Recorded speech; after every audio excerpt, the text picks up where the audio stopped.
صباح الفل والورد والياسمين، اللهم صل وسلم وبارك عليك يا حبيبي يا رسول الله.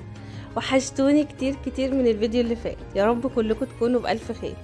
النهارده فيديو جديد ويوم جديد من ايام رمضان. لو انت بقى معانا على القناه ولسه ما اشتركتيش، يا ريت تشتركي في القناه وتفعلي زر الجرس عشان يوصلك كل جديد. وانزلي بقى حط اللايك، اللايك مهم جدا يا جماعه عشان يرفع الفيديو. وتعالوا بقى علشان نبدأ اليوم بتاعنا.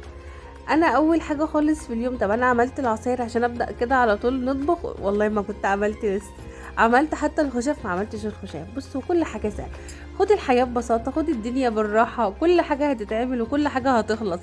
انا ما بحبش اخد حاجه على اعصابي، براحتك كده.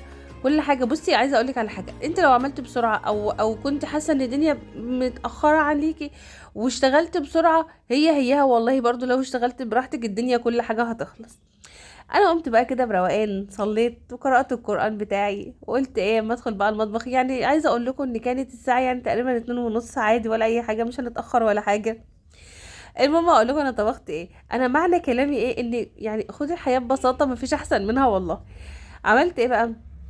هو يعني مزاجي كده يا جماعه جاب ان انا اكل محشي النهارده. انا ما عملتش محشي من اول يوم في رمضان، يعني اول يوم في رمضان عملت محشي ومن يومها ما عملتش. فقلت ايه، الواحد نفسه كده ياكل محشي بقى، حاجه كده حلوه كده، اكلات رمضان الجميله ديت. فالمهم انا فتحت الفريزر بتاعي، لقيت عندي إيه يعني علبه فيها صلصه وعلبه كمان فيها صلصه وكيس كان باقي شويه صلصه وهنا شويه قمت لا الم ده كله بقى.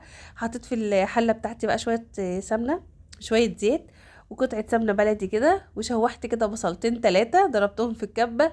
وقمت حاطه بقى كل الصلصات اللي عندي دي كلها. بصوا عايزه اقول لكم انها ريحتني جدا، ما حسيتش بصراحه ان انا اتبهدلت، خلصت في ثانيه. فلما يكون عندك يعني تجمعات صلصه لميها كلها، اعمليها اي حاجه، خساره. بصوا ما بحبش ارمي حاجه، لان فعلا بقينا في الزمن اللي احنا فيه ده والاسعار دي لا صعب. هحط بهارات بقى الصلصه بتاعتي بتاعت تسبيكه المحشي، وكمان عصقت لحمه مفرومه وانا واقفه على البوتاجاز. ودي الحله بقى اللي انا هحشي فيها، هي تبان صغيره بس والله كبيره قوي. حطيت بقى طبعا الارضيه بتاعتها اللي هو بصل وطماطم وفلفل الوان وقرن كده حراق صغنن، وكمان حطيت ليمون. خلاص ظبطتها وحطيت رشه زيت. وهنا بقى كنت بجهز الرز بتاع المحشي. الرز طبعا بتبقي غسلاه كويس جدا ومصفياه، وهحط بقى عليه دقه. الدقه دي عباره عن ايه؟ توم و... وفلفل الوان وفلفل حار وشويه ملح وفلفل وبدقهم. انا ما بحطش التوم مع التسبيكه في الاول، لان التوم وهو ني بيديكي ريحه احلى بكتير وطعم عن ما بتحمريه. هضيف بقى الشبت بتاعي اللي انا مقطعاه مفرزاه في قلب الفريزر. وكده بقى المحشي بتاع، بصراحه المحشي كان شويه محشي يا جماعه، عايزه اقول لكم ان هما كانوا تحفه والله العظيم. بالاضافه كمان الصلصه بتاعته كانت حلوه، وكان المحشي ما شاء الله احمر وجميل. هخلط بقى المكونات كلها مع بعض، بجد الرز كان ريحته تحفه. كان شويه محشي يا جماعه والله بجد كان طعمهم حلو قوي. هنا خلاص جهزت بقى الرز بتاع المحشي. اول حاجه خالص هحشيها، انا كان عندي ممبار. طبعا الممبار ده لازم ولا بد عشان تحسي ان هو فعلا طعمه حلو، لازم يتنضف تنظيفه كويسه جدا. طبعا بتمسكيه بالسكينه كده من بره، وبتقلبيه تنضفي اي حاجه من جواه او دهون او اي زيادات، لازم يتنضف. انا كنت جايباه بصراحه من يومين يعني ومنضفاه ومظبطاه وكنت عيناه في الفريزر. باجي احشيه بقى، بحشي الممبار ازاي؟ حاولي ان انت وانت بتحشيه طبعا ما بتملهوش زي مثلا صواع المحشي كده، لا بتبقي بالمنظر زي اللي انت شايفاه دوت، اللي هو يعني ايه، بيبقى بسيط خالص الحشو اللي فيه، يعني بتضغطي عليه لو اي زيادات تنزل. طبعا علشان هو اصلا انت ما بتنزلي في الميه السخنه بتلاقيه ما شاء الله اتنفخ على طول، فعلشان ما يفرقعش منك ولا حاجه. هكمل بقى اللي هو حشو الممبار. طبعا انا بمسكه كده، بحاول ان انا افتحها بايدي وببدا بقى ان انا انزل فيها الرز كله. في ناس بتعملها بطريقه تانية، بس يعني انا بالنسبه لي الطريقه دي اسهل وبحشي اسرع. هنا كنت حاطه بقى ميه كده تسخن على البوتاجاز، حطيت طماطميه وحطيت بصلايه، ونزلت بقى بكميه الممبار كلها. طبعا انا بعمل ممبار عادي معامله الفراخ او اللحمه اللي انتي بتطبخيها بشوربه. بحط معاها حبهان مستكه، حطيت كمان ورق لورا بس، والملح وشويه الفلفل الاسمر، وبسيبها بقى تستوي. هو تقريبا الممبار يا جماعه بياخد له من ساعه ونص او ساعه وربع حسب نوعه، بس ما بيزيدش عن كده، يعني من ساعه وربع لساعه ونص بالكتير. حطيت بقى الحبهان ورق اللورا وهسيبه بقى ايه براحته. نقعد بقى نفضل واقفين نحشي المحشي، لا طبعا يعني كتير، بحس ان يعني لا الحاله كبيره قوي ان انا افضل واقفه ان انا احشي المحشي ده كله وانا واقفه. خدت بقى حاجتي كده، شغلت القران، دايما حاطه معايا إيه، عارفين انتوا الراديو بتاع زمان ده، حطاه معايا على طول في المطبخ، شغاله على طول قران. عايزه اقول لكم انه تسمعي حاجات كويسه جدا. إيه، القران لما بيشتغل استغفارات، حاجات كتير قوي، ده انا بحبها قوي. المهم ولادي بقى يهنوني على القعده ديت ان انا اقعد بقى اسمع قران كده واحشي بمزاج، لا طبعا طلعوا لي الكتب. طبعا انتوا عارفين ان ما عادش اصلا حاجه، يعني ان شاء الله باذن الله بعد رمضان على طول هيبقى امتحاناتهم وكده. فكان في درس بساله فيه ودرس بشرحه له حاجات اللي انتوا فاهمينها بتاعت الامهات ديت. شوفوا واحنا بنحشي والله، يعني هم حتى مش سايبيننا نحشي ولا نشتغل بروقان، لا طبعا مطلعين لنا برضو المذاكره. يلا ربنا يعينهم، لان فعلا بجد المناهج صعب قوي. يعني انا تقريبا منهج ابني بتاع الرياضه، هو مثلا هو عايز يعني شهرين ثلاثة يعني كمان، يعني نمتحن بقى ان شاء الله باذن الله على السنه الجديده عما نخلص المنهج. لا بجد كتير كتير، بس يلا مش مشكله بقى، هنعمل ايه، هو زيه بقى زي الكل، فالحمد لله. هنا بقى كنت خلاص خلصت المحشي بتاعي. طبعا انا كنت عايزه له شرب، انا مش هحب ان انا اسقيه شوربه الممبار، يعني ما حبتهاش، لا مش بحب شوربه الممبار قوي. فانا عملت شوربه الكداب.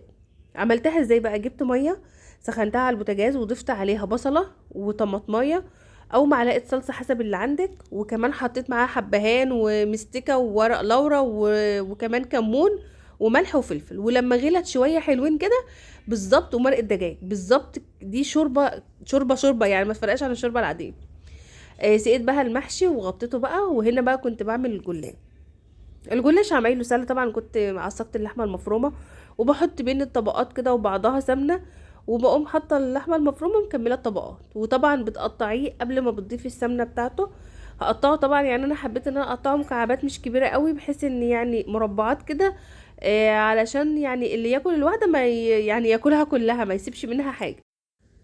هقطعها بقى كلها، وهبدأ بقى ان انا اسقيها السمنة بتاعتها عادي. انا يعني بسوي الجلاش ازاي، يعني طريقتي مختلفة شوية في تسوية الجلاش. يعني انت ممكن من الوقت تضيفي عليه البيضة واللبن، يعني انت بتقومي جايبة بيضة ولبن، وضربهم مع بعض كده مع شوية ملح مع شوية فلفل. حابة تحطي مثلا نقطة خل بسيطة عشان ريحة زفرة البيض، عادي. مش حابة خلاص مش مشكلة، الفلفل الاسمر يقضي. وتحطيها وتسيبيه شويه، تقومي مدخلها الفرن. لا انا بحمره الاول، يعني انا طريقتي دي بحبها. بحمره الاول بالشكل اللي انتوا شايفينه ده، وبقوم ضايفه عليه البيض واللبن، واقوم مدخلاه بقى في الفرن تاني.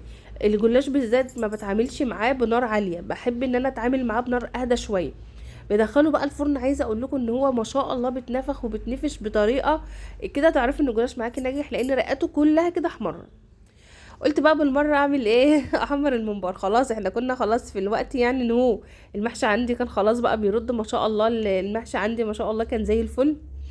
انا كنت بشوفه لا خلاص كان يا دوبك، بس مش محتاجه الا ترضيده، لان هو المحشي اصلا كل ما رددتيه احسن من انك يعني شغلي النار عليه عالي. اول ما بيشرب ميته خلاص بتهدي بقى النار عليه وتسيبيه. خلاص بقى في الوقت ده الممبار كان متحمر، قلت افتكرت ان انا ما عملتش عصير يعني ما عملتش عصير ازاي يعني. فقلت هعمل عصير برتقال فريش، بصراحه بيبقى حلو قوي. عايزه اقول لكم ان كوبايه البرتقال ديت في الفطار بجد بترد الروح. يعني انا اول حاجه بشربها كوبايه البرتقال دي، بحس ان انا شوف فاهمين انتوا اللي هو يعني خلاص روحي اتردت لي كده. هقطع بقى برتقال. انا بعمل في الشفشق بصراحه 4، يعني بحيث ان هو يبقى ايه تقيل كده وحلو، ما يبقاش خفيف. دايما بحب العصاير عندي تبقى تقيله ما تبقاش خفيف.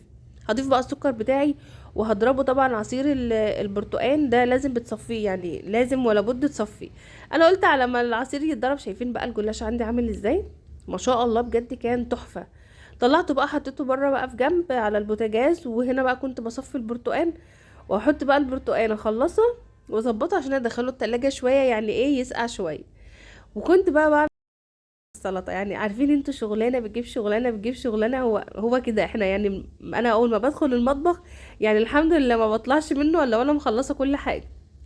عملت السلطه وعملت كمان طحينه، وكنت خلاص حمرت الممبار. بحب اول ما اطلعه ارش عليه فلفل اسمر كده. وعملت العصاير، وطبعا كان عندي شويه الاطباق دي، ده غير بقى عايزه اقول لكم ان انا كنت غاسله اطباق كتير جدا على الرخامه. المهم يعني بقى ايه، لقيت دولت في الحوض، قلت يعني جت عليهم. خدوا بالكم ان دي بتريحني قوي بعد الفطار. يعني لما بكون غاسله اطباقي وحاجتي كلها اللي انا استعملتها وانا بطبخ، يا دوبك ببقى بعد الفطار، مفيش اكتر بس من الاطباق اللي بتتبهدل عندي بعد الفطار. هنا بقى خلاص هشطب الحوض بتاعي وهخلصه خالص، وهشوف انا لسه ورايا ايه. النظام حلو قوي، مهما كنت متاخره لو منظمه نفسك، واخده يعني الدنيا ببساطه والحياه ببساطه، بتلاقي كل حاجه سهله. كده بخلص والله يا جماعه، وكده بخلص. هنا بقى كان عندي خلاص العصير خلص، كمان السلطه خلصت، الطحينه الممبار حمرته، الجلاش كان عندي تحفه بصراحه، الجلاش كان حلو قوي. المحشي برضو كان بتردد بقى كده على نار هاديه، عشان برضو لما نيجي نفطر وكده يبقى سخن. كده خلاص. عايزه بقى اوريكم بقى كميه الحاجات اللي انا غسلتها كل دي. انا كانت خلاص نشفت، هعينها بقى مكانها قبل الفطار، يعني كانت عندي الدنيا كلها رايقه قبل الفطار. هفرش بقى ونظبط اكلنا علشان نبدا نفطر، لان كان خلاص اصلا، كان خلاص مدفع بقى الافطار هيضرب، فخلاص بقى قلت الحق نفسي واخلص بسرعه واجهز الحاجه. فالمهم هما بقى كانوا موجودين بيساعدوني بصراحه، يعني كانوا بيجيبوا لي الحاجات من المطبخ وكده، وانا حبيت ان انا اظبط الحاجه كلها على السفره. ده اول حاجه الممبار خالص، حطيت بس كده يعني تحته كده شويه خضار كده يدوا منظر حلو. ودي بقى الطحينه كمان هفضها بقى في اطباق وكده. العصير اللي جوزي جايبها ده بيحبها قوي، اللي هو السوبيا والتمر هندي. وكان جايبها يعني وهو جاي. ودي السلطه كمان بقى ضفت بهاراتها وحاجتها، وكمان بستفها.